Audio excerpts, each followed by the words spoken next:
a lot has been done, and we are sure that will be taken forward. Well, despite the directive, the doors of the renal dialysis unit remains closed to outpatients. My colleague Maxwell Agbagba has been there and joins us on the line right now. Maxwell, you've been to the facility. What did you observe? Well, Evans, outpatients still do not have access. Only emergency cases are being catered for, just like it has been for the past 5 months.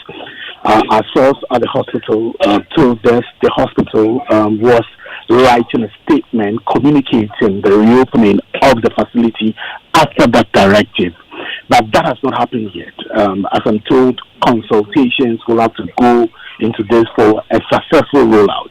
I'm told, for instance, the nephrology unit would have to be engaged, and other important stakeholders of the hospital will have to be consulted for a smooth resumption. So after the close of the day, that has not been done, and as it stands, the hospital's the renal dialysis unit remains shut. It does remain shut to outpatients. Is there clarity on the settlement of the 4 million CD debt that compelled the hospital authorities to shut its doors to outpatients? No, Evans. There's no clarity on whether the 4 million CD debt has been settled. Yesterday, when I spoke to my source, I was told the money is yet to hit the account of the facility.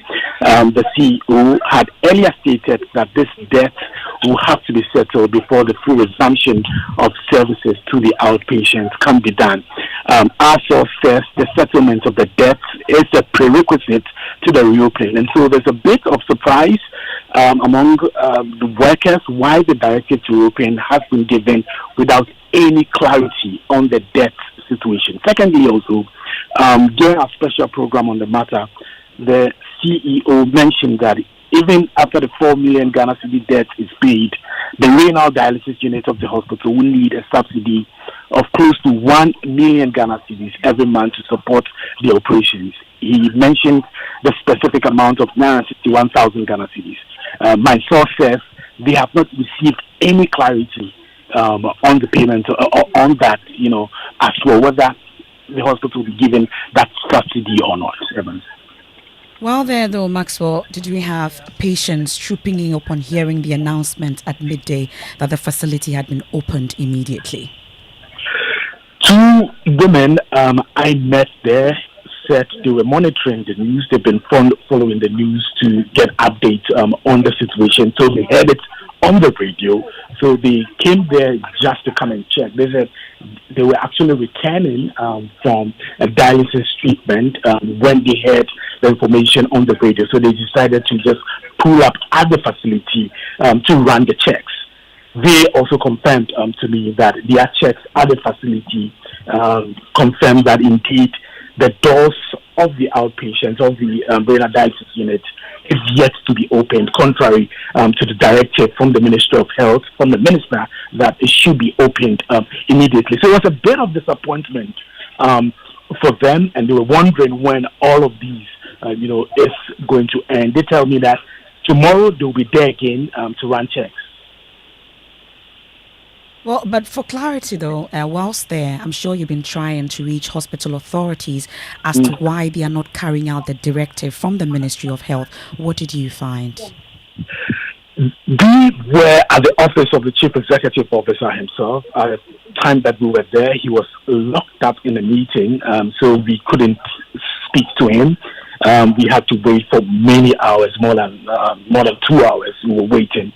The public relations officer of the hospital also would not speak to us until he speaks to the CEO of the facility. All the workers there and the members of the nephrology unit, all of them tight-lipped, not willing to give us any information. The only information that we got was from our source, at the facility. So really, there's no official communication from the facility yet on the matter. All the information we're getting is from our source at the facility, Emefa. Well, Maxwell, thank you very much. Let's speak to Bafo Kojo-Ahinkra. He's the president of the Kidney Patients Association. Mr. Bafo Ahinkra, thanks for your time here on Newsnight. Did you also try to access the facility today? I'm guessing you may have heard the directive on our network. Yeah, good evening, and good evening to your listeners. Yes, when I heard Personally, I was supposed to go for my lab report at Lancet Kolebu. So when I drove there, went to the unit because I'm a patient. I'm able to walk it, and I spoke to. So this is what we heard. How far? They said they've not heard anything. And what I saw is the whole thing. I mean, there were some people on the machine. I think they were on admission, about 4 of them, and then they said they are still doing emergency and ward cases. They don't have any directive to that. They are supposed to call the outpatient. And moreover, we keep saying there's a program for us with the outpatient. I mean, everybody has got his day that he goes. So if the directive have come, they are supposed to call the Friday people. That is tomorrow. Then they will get prepared. They know they are going. All my Friday people, nobody has been called. And officially today, they've not told us anything about this. And we just heard it on radio, and they've not communicated anything. So still, the unit is not open now. It's still not open to the OPD patients. They are still doing their ward cases and their emergencies. Is there an indication when you make the inquiries that they may reopen this tomorrow? You see, like Mensah just said, nobody doesn't want to talk. When you speak to, I personally also went to the PRO's office. He was not there. The office was locked. Nobody wants to, because everybody is saying they don't know. They are just waiting for directives to come from the AMBE. So we don't even know, as a director, we don't even know whether we are going tomorrow or we are going on Monday or we don't even know when. But as we speak, OPD patients, I can speak on authority, OPD patients have not been invited to come to the facility. So still the unit is close to the OPD patients. Mr. Ahenkra, thank you very much. And Bafo Ahenkra is president of the Kidney Patients Association. Well, the matter attracted parliamentary attention to the event. In fact, there was a bipartisan call directed at the Kolebu Teaching Hospital to immediately reopen the outpatient department of its renal unit. While delivering a statement on the floor of the House, ranking member on the Health Committee, Mensah, described the hospital's closure of the facility as unconscionable. Listen. Parliament as a whole should be deeply concerned about the persistent closure of the renal unit outpatient department at Kolebu Teaching Hospital. This situation has far-reaching implications for the well-being of dialysis patients in Ghana and raises serious questions about the commitment of government to transparency and accountability in our healthcare institutions. In the initial case of the facility's closure, was attributed to scarcity of essential medical consumables required for dialysis. When dialysis medical consumables were finally procured, the service saw an unprecedented increase in fees from 380 Ghana cedis to 765.42. The Minister of Health and the hospital administration must, as a matter of priority, address this situation. The denial of essential healthcare services is a severe violation of patients' rights and a breach of public trust. We implore the government to work diligently with the hospital to rectify this situation and uphold its commitment to providing accessible and affordable healthcare service to all citizens. The paramount objective must be the prompt reopening of the renal unit outpatient department and the provision of essential subsidies to ensure that healthcare services are accessible and affordable for all citizens. Let's bring in Parliamentary Affairs correspondent Kweku Asante on this. Kweku, I'm sure that the NDC got some support from the majority colleagues on this matter, correct? Hello, if I come again. I'm asking if the NDC got support from their majority colleagues on this matter. Well, yes, they did. The majority chief whip Frank Adodonpo, who spoke on behalf of the majority, said that this is a very serious matter, that he believes the finance ministry, the health ministry must all take in interest, release the kind of money that the Kolebu Teaching Hospital is looking for. But he was also emphatic that the Kolebu Teaching Hospital must open the OPD to the renal unit. I fully associate myself with the call for the minister to be programmed to appear. That is something we cannot compromise on. He must appear. And especially on the matter about the lives of our citizenry, we can't take for granted. It can happen to any of us. And so I'm fully associated with that call. It's about the lives of our people. Whatever it takes, he must appear. We must program him to appear and to brief us. Immediately, the Kolebu renal unit should be open immediately. And there are some other actions that have been taken. That is why I'm emphasizing the call. And Speaker, we need you to bless this call that the minister should be programmed to come and make this statement formally on the floor of Parliament. He can't sit in his ministry and engage the media and make this statement. He must come to the representative of the people and make this statement formally in the House.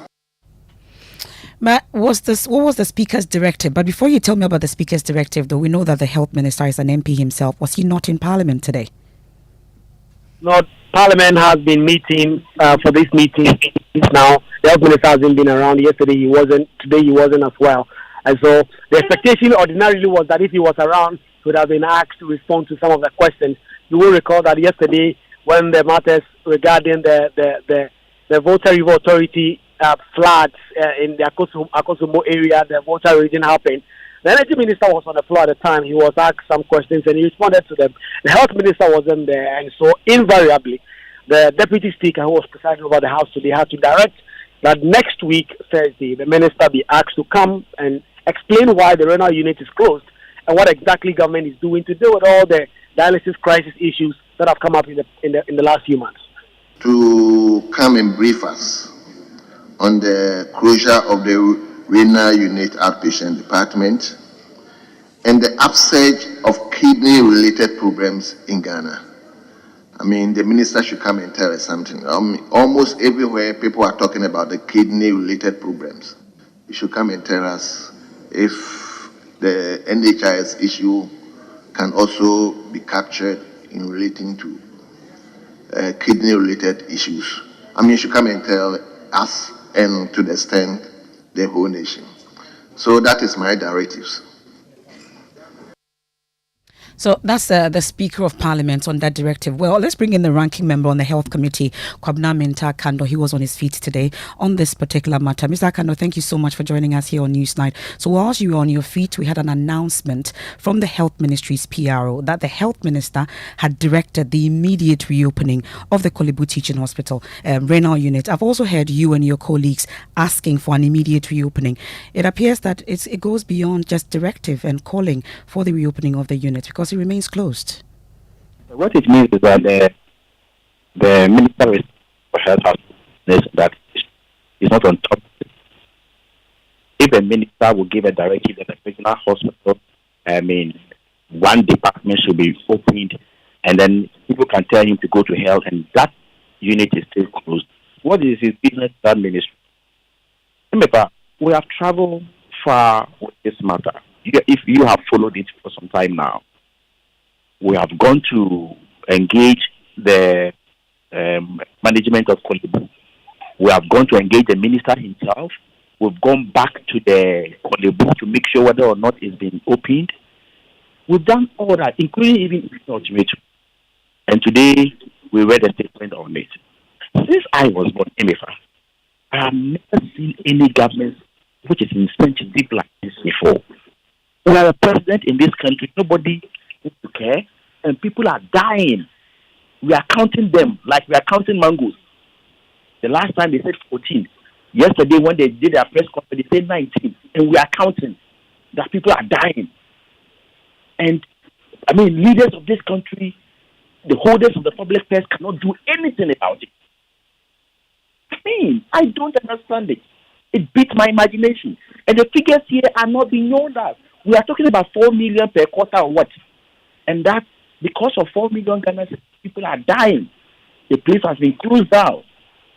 So we are demanding the immediate reopening so that we think through it, whether it will be captured by National Health Insurance, and even as a matter of urgency, we must waive all taxes on all consumables, whether government or private. So I don't get it. If on the floor of the House, the minority chief indicated that, one, the minister will be directing the hospital to reopen, and that the hospital will even issue a statement. But as I speak to you now, none has been done. As if the minister could issue a directive, and as I speak to you now, that directive has not been adhered to, what is he doing in the ministry? What is he doing in the ministry? But thankfully, you sit in Parliament with those who are supposed to be holding the purse and those who are supposed to be in authority. I'm talking about the health minister and deputy ministers of, finance, amongst others. Do you get the indication that they're actually committed to getting this resolved? I don't see the commitment at all. They closed the unit since May. I didn't speak on the matter May. I didn't speak on it June. Did you ever hear the minister speak about it until some of us came in? Did you hear this matter becoming very topical until some of us came in? Where is the commitment? Including the president himself. There's somebody who is vice president wanting to become a president of this country. All he cares about is internal politics and how to become president. He doesn't care. Hasn't he heard that people are dying? And nobody, absolutely nobody in government seems to care. We in the minority side, we are not the holders of the public purse. What we can do is to hold the executive to account. And we are doing our best under the circumstances. If you have an incompetent, an insensitive, unconscionable government, this is what you go through. This is what you go through. Because of 4 million, we should look on for people to die. And we are counting them like mangoes. One is gone, another one is gone, and we are just counting. And we have a president in this country. And the minister gives directly say, oh, to hell the minister. How can we live in a country like this? How? Leave it here. I don't understand. Mr. Kando, we'll leave it here for now. Thank you so much for joining us. That's Kwabena Mensah Kando. He's a ranking member on the Health Committee of Parliament. So you have it there. This afternoon at midday, we had the PRO of the Health Ministry announcing here on Joy 99.7 FM that the Minister of Health had directed that the Kolebu Teaching Hospital should reopen immediately the renal unit, dialysis unit. But 5 hours down the line, the unit remains closed to the public, as my colleague Maxo Agbagba reports live from the Kolebu Teaching Hospital. Well, we've been hearing from the Minister of State at the Finance Ministry, Mohamed Amin Adam, and he says it's unacceptable for Ghanaians with kidney malfunction to go through what they're experiencing. And he says the government will find a way to deal with the situation before next week. It is unacceptable. It is unacceptable that the people of Ghana will go through this.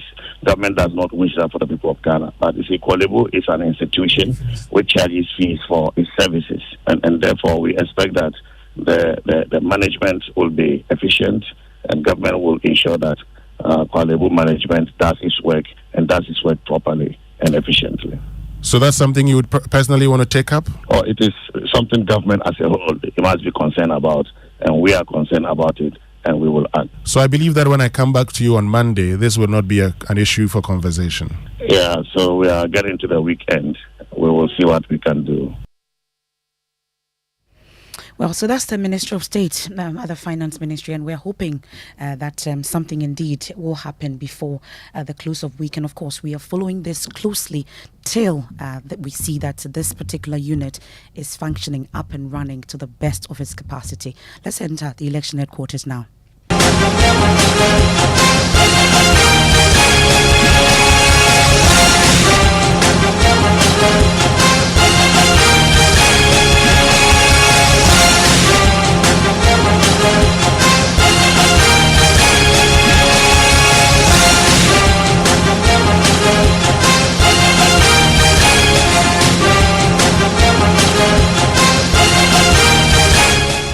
And this is your election headquarters. And today, Emefa, there was a poll that has been published. This poll is one among the MPP itself, and this is the MPP USA branch. And they conducted the internal voting to determine the allocation of MPP USA's presidential delegates vote. And the delegates will be part of the elections on Saturday. And so they had to cast their ballot to determine how you allocate that. The outcome, of course, created a daylight between Dr. Bawumia and the others, and the results are fascinating indeed. Dr. Bawumia had 77.04%, that's 208 votes. Ken Ohenia Japan had 22.22%, that's 60 votes. Owusu Akoto had 1 vote, that is 0.37%, and Francis Adainimo had 0.37%, that's 1 vote also. How much should we read into this? How much weight are the candidates themselves placing on this very outcome? ahead of the polls on Saturday. Let's bring in political scientist Dr. Asante, who's joining us right now on the telephone line. Doc, you read the outcome of this delegates poll among the U.S. chapter of the party. Should we place too much value on this? Obviously, no poll is empty. It speaks volume of what is ahead of you, but it's also a good measure for you to be able to conduct yourself well and turn the results to favor you. So that is what it is. Once it has come out this way, I think the contestants must put their acts together and fight to the last bell. And that is the way to go. Okay. But the parties, when I mean the parties, I mean the individuals who are contesting. Bawumia, for example, if you listen to their campaign, this obviously is a win in your sale. There's even a sense that it may create a certain bandwagon effect because Kennedy Japan, was a very prominent figure among the U.S., I guess, the NPP folks in the U.S., because he himself made his living there. And they're reading a lot into this. Can you begrudge them? They're entitled to their opinion. But remember, the bulk of the voters are in Ghana here. So once you have that verdict out there in terms of the poll, it does not necessarily mean that is what is going to play out here. The scenarios are too different. But you can win outside there and you can lose. That is also a fact. Let us see what happens this Saturday. I think the real issue will be on the Saturday. That's Dr. Asante there. And indeed, Saturday you want to join us because we would usher you into the coverage proper and then also be with you until we get the final results, see if it tallies with anything we're reading from this MPP US chapter vote. And we've been focusing on the candidates that we brought you, that of Adenimo and also Dr. Friya Koto. Is a 10 of the Vice President, Dr. Mahmoud Bawumia. We're putting the spotlight on him. And my colleague Samuel Imbura has more in this report. His party, at the time, the country was sitting on political tenterhooks. He displayed intelligence, grit and honesty before the Superior Court of Justice. If you are not afraid of the truth, let us put down my analysis and show me one repeated polling station in my analysis. President Akufo-Addo recognized in him a dedicated and principled individual, embedding his name among the honest and intelligent men in Ghana's political history. Former mayor of the Greater Accra and current member of the Council of States, Idris Stanley Blankson, strongly corroborates the attributes attributed to Dr. Bawumia by the president. If there is a Galito, and I said, look, the people called me that I should put my neck there, I would tell them that if it is for Bawumia, I will do it. According to him, Dr. Bawumia has the endorsements of the Council of Elders of the MPP to lead the party.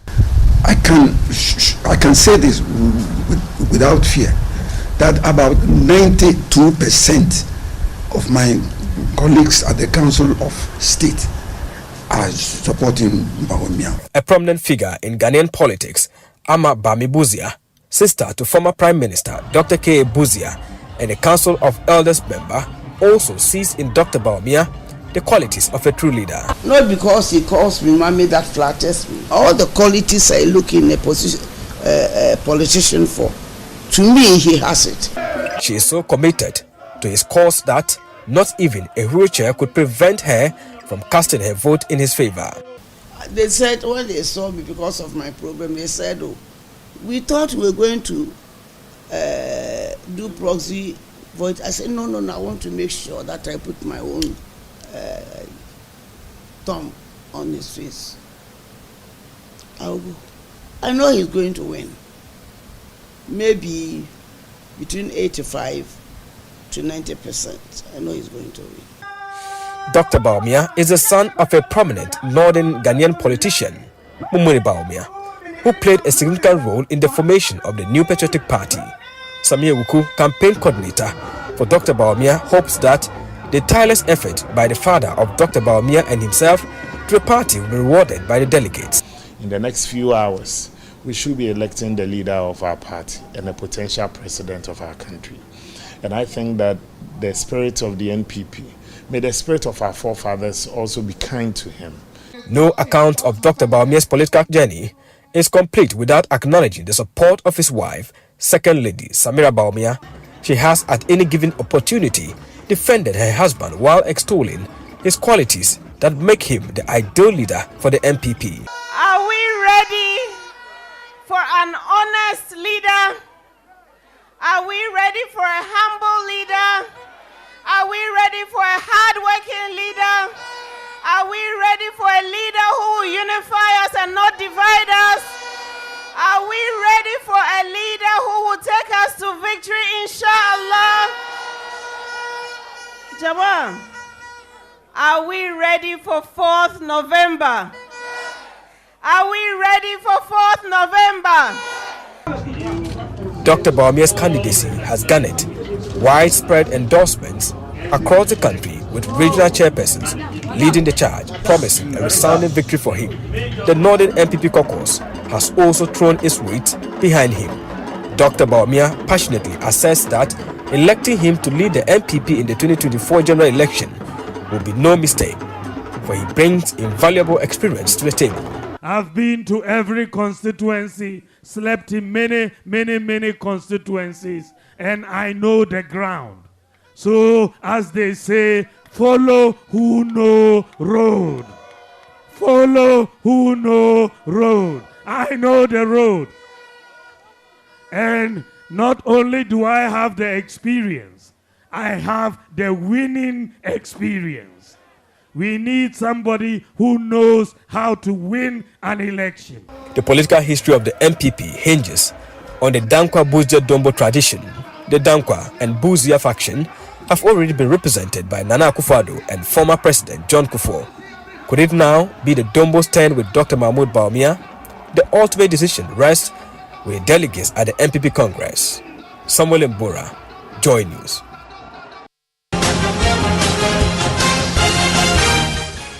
Indeed, the countdown is well and truly on. And remember that the election headquarters is brought to you by Petrosol, your clean fuel in full quantity. Petrosol, always a delightful experience. And the Regional Security Council in the Ashanti region, they are taking a tough stance ahead of this poll. Well, they are warning against the deployment of heavily built men and any other private security services to polling stations for Saturday's presidential primary. We can hear Nanaya Ojima with more in this report. Ashanti region has the second largest number of delegates in the NPP presidential primary, with 39,987 delegates. 2 of the 4 aspirants trace their roots to the region. Former Minister for Agriculture, Dr. Oswefi Yakuto, and former MP for Mampong constituency, Francis Adenimu. And I call upon the delegates to consider these visions that I'm sharing with you, both for the party and the nation, and compare it with my competitors who also want to bear the flag. So it's an open field. I'm a pure Ashanti by birth. Both parents of mine come from here. So I'm a pure Ashanti by birth. I'm also a Northerner by education because I studied at Navrongo Secondary for 5 years. And Vice President Dr. Mahmoud Bawumia had a commanding victory in the Superdelegates Conference in the Ashanti region, polling 97 of the 119 votes. Some identifiable groups of the New Patriotic Party at the Kejetia and Racecourse markets have made an appeal to delegates to repeat the gesture made the Vice President in the Superdelegates Congress. Bawumia abwa yan papa adu bebre. Dr. Bawumia was very instrumental in Akufo-Addo's tenure. It's obvious that he understands government better than the others. We urge the delegates to vote for him on Saturday. Another contender, Ken Ejapon, seems to be making gains in the region. The release by the Ashanti Region RECSEC on the election is signed by Minister Simon Osei Mensah. The statement barred bodyguards of ministers and other government appointees from the inner perimeter. They are also not expected to carry any weapons to the premises. Motorbikes, which are mostly used in perpetrating violence, are not allowed in and around the premises for the election. To prevent taking of photos of ballots, delegates are not to carry their phones to the inner premises of the polling stations. Persons with intent of wearing t-shirts or items with pictures and signage of any aspirants are cautioned to exercise restraint. Only staff of the Electoral Commission, accredited polling agents of aspirants, and delegates voting are allowed within the inner perimeter of the premises. All delegates are further advised against staying at the polling stations after casting their ballots. Though RECSEC is expecting all delegates to strictly adhere to the directives, they have given the security agencies the mandate to deal with any person who flouts the directives. Many in the Ashanti region, which remains the stronghold of the New Patriotic Party, are highly expectant of the results of the presidential primary. For Joy News, Nana Ojima reporting. And here in the studios of Joy 99.7 FM, my name is Mensah, and I'm here with Emefa Apawu. Guess who is joining us right now is Emma Davis. Hello, Emma. Hi, Evans. And in business, financial analyst Sarah Mkawo agrees with ratings agency Fitch that Bank of Ghana's foreign reserves will hit $7.7 billion in 2025, a move that will strengthen the cedi. And Ghana Association of Restructuring and Insolvency Advisors urges corporate entities to take restructuring seriously following Ghana's domestic debt exchange program. Business on Newsnight is brought to you by MTN, Kingdom Books and Stationery, Syntex Tanks, and Pepsodent Charcoal and Herbal. Details after the break. When you want to eat, just Momo it. Tired of the long queues in the supermarket? Pay with Momo. When you really want that beautiful new blouse, just Momo it. When you want to get a trim and get fresh to impress you know who, just Momo it. When you need to pay your utility bills and domestic staff, Shani Momo. When you want to send love to the family back home, send some Momo. Join the millions of MTN Momo users all over Ghana and live life the brighter way. So just Momo it. MTN.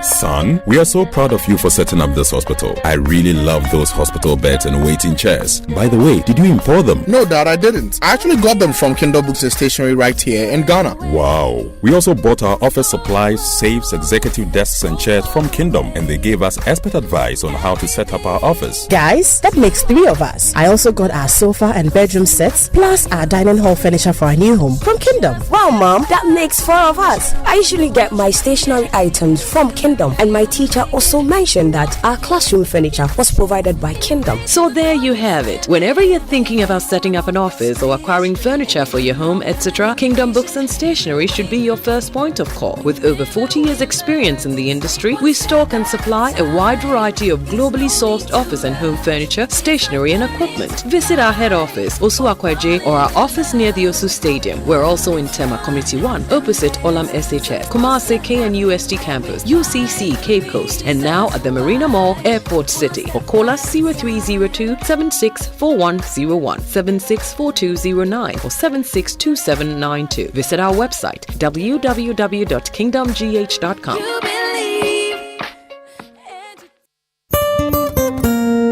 No matter your water needs, Syntex has it all. Syntex tank was first to introduce double layer tank, and now you can have as many layers as you want. Syntex tank was first to introduce white inner layer tanks in Ghana, and now introduces the customer specs order, which will let you order any color and size you want. Syntex tanks gives you the biggest warranty of 7 years, which no other tank gives you. So whatever your water consumption, size of project or demand, choose Syntex tank. Syntex tank, stress-free. Syntex tank, reliable. Syntex tank, maximum guarantee. Call 0244 335 168, Kumasi 0505 555 666, or visit syntexgh.com.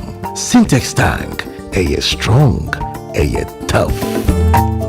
For over 10 years, Old Mutual has been touching lives in Ghana. Whether you're a trader or a student, an entrepreneur, or an employer, or nearing your retirement, we have the right financial solutions tailored just for you. Contact Old Mutual on 030-7000-600 or visit our website on oldmutual.com.gh to learn more. And let's realize your financial freedom together. 10 years of greatness, here for a lifetime. Old Mutual, do great things every day.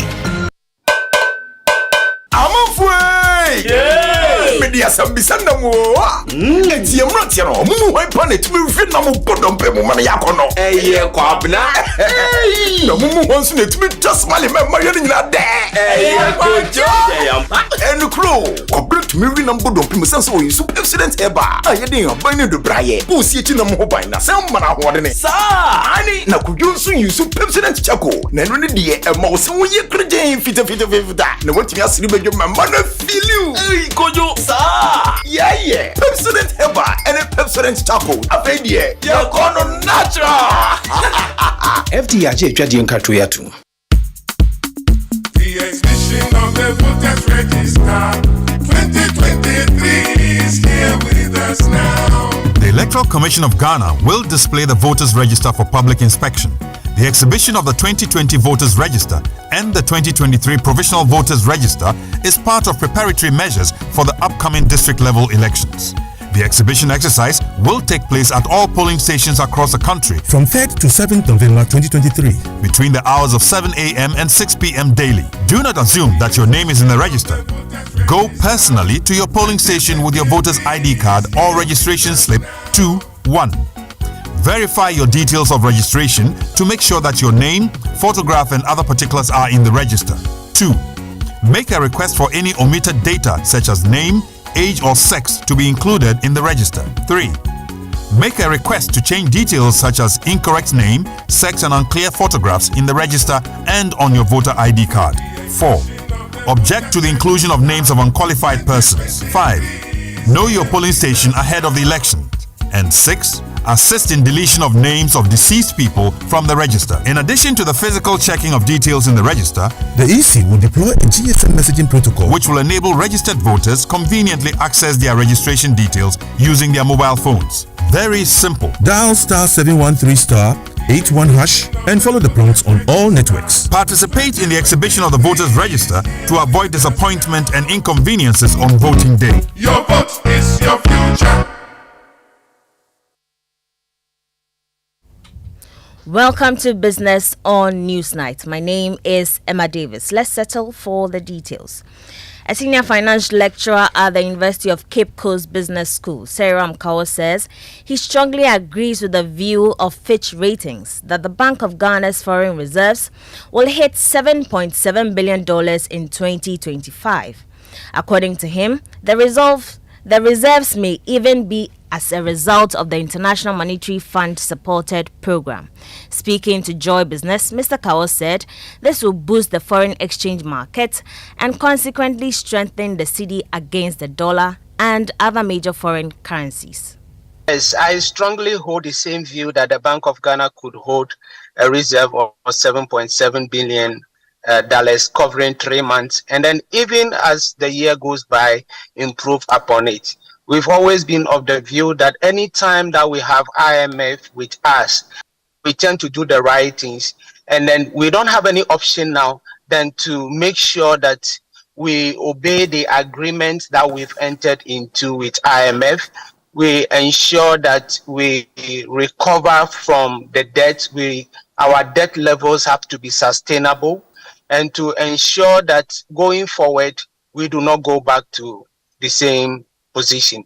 Surely it's going to have a major impact on the performance of the cedi. That was a senior finance lecturer at the University of Cape Coast Business School, Seram Kawo. The president of the Ghana Association of Restructuring and Insolvency Advisors, GARIA, Felix Addo, has advised corporate entities to take restructuring seriously to save distressed companies from collapsing.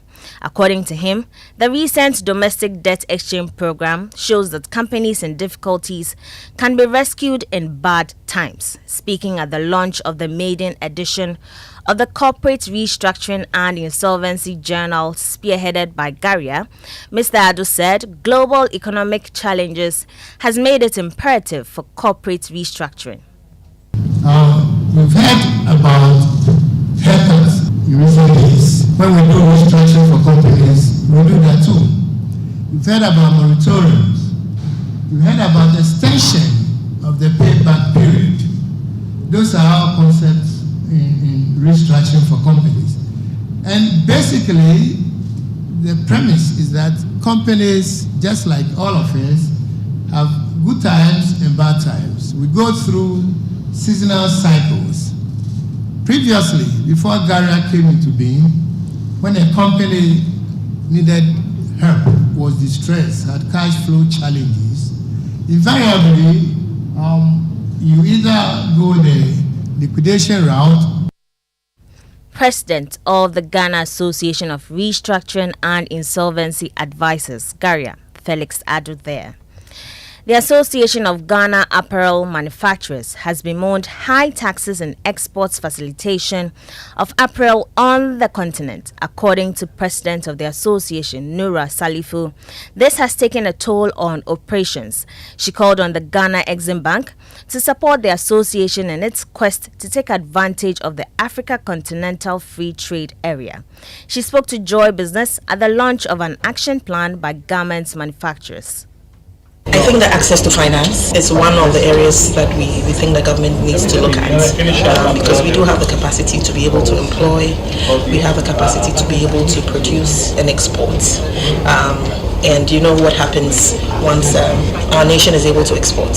It has this ripple effect. And so the garment industry is one of the industries that has not been overlooked, but we think that we haven't gotten the attention that we need. Nura Salifu is the president of the Association of Ghana Apparel Manufacturers. In an era of rapid technological advancement and increasing competitiveness, businesses are being urged to be innovative in order to sustain their organizations. According to the chairman of Vanguard Assurance, Daniel Iwadako, businesses must be innovative in order to sustain their operations and withstand risks. He was speaking at the Stanford Institute for Innovation in Developing Economies annual business conference. That was when actually Vanguard became because we were like little rats coming out of every hole. Everywhere you turned, you saw a car coming and there was Vanguard on it. They were moving targets. And that's when we really became a household name insurance. So that was something that I also learned, that you have to do things sometimes out of the box and in a different way. Today, like the world has changed, and you have to keep on getting on innovative, because the moment you go online, pop-ups start coming at you and everything is changing now. So in business, you have to keep on thinking ahead of the curve. That was the chairman of Vanguard Assurance, Daniel Iwadako. That's all for Business on Newsnight. My name is Emma Davis. Thank you very much, Emma, and a few of your messages on our WhatsApp console now. Musa Abattoir says signing an MOU is not a solution, but free and fair elections without intimidation and mafia tactics. If the election is not monetized, which I doubt, I can say without any equivocation that Ken will pull a surprise, because within the larger population of MPP, he's popular, but within the small power brokers, Bawumia is an establishment candidate. His views there on the context. Also, still on that same subject of the MPP context, this one has known him by says he's overly one-sided in the upcoming MPP internal elections. He's talking about us being one-sided. We are not. Also here from Kofi Sedu in Konongo says, did I hear Bawumia say that NDC members are mentioning his name repeatedly, and that that amounts to the NDC being afraid of him? His name is being mentioned repeatedly for all the wrong reasons. That's his view there on that particular subject. And then the final one on the health issue with the dialysis matter. Steely says, please, no one has a magic wand to solve our health problems, etc. Death comes when it will, he says. And this one from on the subject of the various on the Baumia again, very finally, he says Elulus says that Dr. Bema should prove to Ghanaians he is the competent person to lead our country out of the economic mess. Let's do sports now. Ms. Bao is here with the latest. Yeah, hello, Evans. Well, the Ghana Premier League, the final round of this week's action in the Ghana Premier League came off, and it was Saint-Germain Football Club who returned to the top of the league following their win over Kumasi Asante Kotoko earlier today, all the way in Sunyani. Steven Dios scored the only goal of the game in the 41st minute to hand Kumasi Asante Kotoko and Saint-Germain picking up all 3 points and extending the unbeaten record at home to 16 games. Now, the Pokopan Warriors were reduced to 10 men 2 minutes after conceding as Henry Ansu received the second yellow card of the game before being given his marching orders. For Kotoko, it was the second defeat of the season, having already lost to Summertex earlier in the season over there. Well, for Saint-Germain, they moved top of the Ghana Premier League table. But yesterday was Legon Cities who suffered a robbery attack on their way from a Ghana Premier League match yesterday, and their public relations officer Kwame Jumo has been explaining exactly what happened. So I can confirm to you that that's what exactly happened early this morning, somewhere around a town called Twaso. We got in there, and it appeared that there was a bit of a police barrier of a sort, because normally when you're traveling at night or at dawn, you normally come across these barriers all over some of these places. So we thought it was a situation like that. We realized that a number of cars had been stopped, so we assumed that it was something similar to that kind of thing, only to realize that these guys were bandits. A few more guys emerged from the bushes by the roadside, got all the players to come out of the bus, got us down, pointed guns at the players and officials of the team. They went into the bars, took what they want. I've given you a list of some of the things that they have taken from the team. Got in there, took what they wanted. After that, they just got back to the bushes and disappeared again. It was a harrowing sight, but thank God everyone is safe. We're back to Accra now, and we'll make the necessary report to the right authorities, and then we'll take it from there. Kwame Jumo, the public relations officer of Legon Cities. And it's not the first time a Ghana Premier League team has been victim of armed robbery, with Ashanti Gold, Kumasi Asante Kotoko and Wa All Stars having suffered similar fate in recent past. And even just last season, Women Premier League team Savannah Ladies were also attacked in similar fashion. That's all for sports, brought to you by Pepsodent Herbal and Chaco. Thank you very much, Musbao. Now, let me take you. Have you been to Lake Busumtree before? No, I haven't. Will you take me there? I'd love to. Okay. I'd love to, if you allow me. But of course, the resilience of Lake Busumtree, the largest natural lake in West Africa, is at a risk of drying up due to climate change and other human activities. Well, these are findings by scientists from the University of Energy and Natural Resources. Well, based on a 1986 baseline study, their research discovered that the lake had receded by 35 meters from its shoreline since 2005, recording a sharp decline in water levels and fish population. In this special feature, my colleague Ohiming Teria reports residents along the lake are worried about the research findings. Believed to have been formed by a falling meteorite, Lake Busumtree measures about 8 kilometers in diameter, covering a surface area of about 52 kilometers. The lake has since 1.2 million years ago seen its depth decrease from 800 meters to 78 meters maximum, currently with a surface area reduced from 52 kilometers in 1986 to 46 kilometers in 2020. Fish stock has over the years reduced, resulting in few catches for communities along the lake, whose mainstay is fishing. 77-year-old Patrick Elliott Ofosu is one of the worried residents seeking answers to the warming and shrinking of Lake Busumtree. Some years back, about 25 years ago, the whole of this area was part of the lake.